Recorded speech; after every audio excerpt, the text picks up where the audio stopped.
उधर फरीदाबाद से बड़ी खबर सामने आ रही है, उससे आपको रूबरू करा दें। फरीदाबाद के सागरपुर गांव में दो पक्षों में विवाद हुआ है।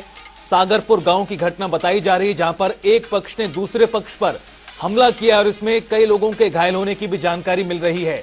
जमीन विवाद का यह पूरा मसला था, जिसको लेकर जानलेवा हमला किया गया एक पक्ष की ओर से दूसरे पक्ष पर। हमले में कई सदस्यों को गंभीर चोट आई है।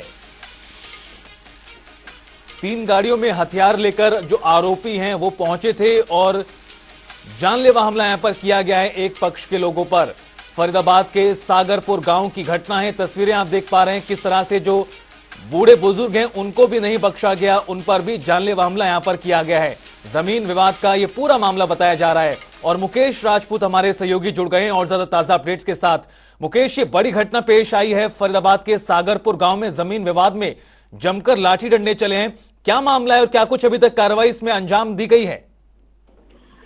देखिए, बिल्कुल बता दें, ये फरीदाबाद के सागरपुर गांव का मामला है और इस जमीनी विवाद जो है वो ये पूरा मामला बताया जा रहा है। करीब 3-4 साल पहले जो है एक जमीन ली गई थी किसी अन्य व्यक्ति से, पर उस जमीन पर जैसे ही जो जमीन मालिक है वो अब कब्जा लेना चाह रहा है, उस पर जो कहीं ना कहीं मकान बनाने की कोशिश कर रहा है, तो तब जो है दूसरी कोई पार्टी, अन्य कोई दूसरे लोग आकर के उस पर जो है वो जबरन हक जमाने की कोशिश कर रहे हैं और इस बीच कई बार विवाद इस जमीन को लेकर बना है। और उसके बाद जो है वो जमीन के मालिक की तरफ से बाकायदा पुलिस में शिकायत भी दी गई है, कमिश्नर ऑफिस में भी शिकायत दी गई थी।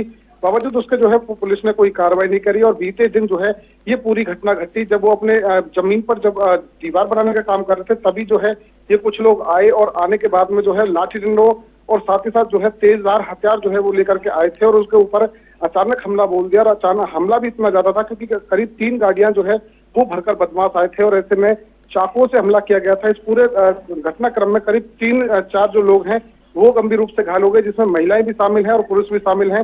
इसके बाद जो है वो तमाम जो लोग हैं वो पुलिस डीसीपी जो है उनसे जो है गुहार लगाने पहुंचे थे और साफ तौर पर उनका ये कहना था कि पुलिस यदि पहले इस पूरे मामले में संज्ञान लेती तो अब ये कांड नहीं होता। परंतु पुलिस की कार्रवाई पर तो सवाल उठ ही रहे हैं, लेकिन जिस तरह से तस्वीरें सामने आई है वो बहुत परेशान करने वाली है।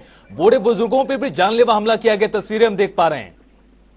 देखिए, बिल्कुल अचंभे वाली बात यही है कि बुजुर्गों को भी जो है वो नहीं छोड़ा है और ये झारछत्री गांव के जो है लोग बताए जा रहे हैं जो बदमाश है और वो जबरन पैसा मांगने की कोशिश जो है वो इन लोगों से कर रहे थे और इसी का विरोध करने पर इनको जो है ये खामियाजा भुगतना पड़ा। इनके ऊपर लाठी डंडों से जो है वो हमला किया गया है और जब लाठी डंडों से भी बात नहीं बनी तो इनके ऊपर चाकुओं से हमला किया गया है और उसके बाद जो है लोग घायल अवस्था में अस्पताल पहुंचे, इलाज करवाया। उसके बावजूद भी जो है लोग डीसीपी से शिकायत करने पहुंचे कि साहब आपकी पुलिस ने कार्रवाई नहीं की है और ये अब हाल हमारा हो चुका है। अब आप कार्रवाई करते हैं तो ठीक है, नहीं करते हैं तो वो आगे मुख्यमंत्री तक जो है वो शिकायत लगाएंगे और ये पुलिस की जो पूरी तरीके से पुलिस की जो नाकामी है उसको लेकर के जो है वो बात करेंगे। बिल्कुल मुकेश, पुलिस की कार्यशैली सवालों के घेरे में कहीं ना कहीं इस पूरे मामले में दिखाई दे रही, जिस तरह से पीड़ित लोगों का कहना है। बहुत शुक्रिया आपका तमाम जानकारी विस्तार से देने के लिए।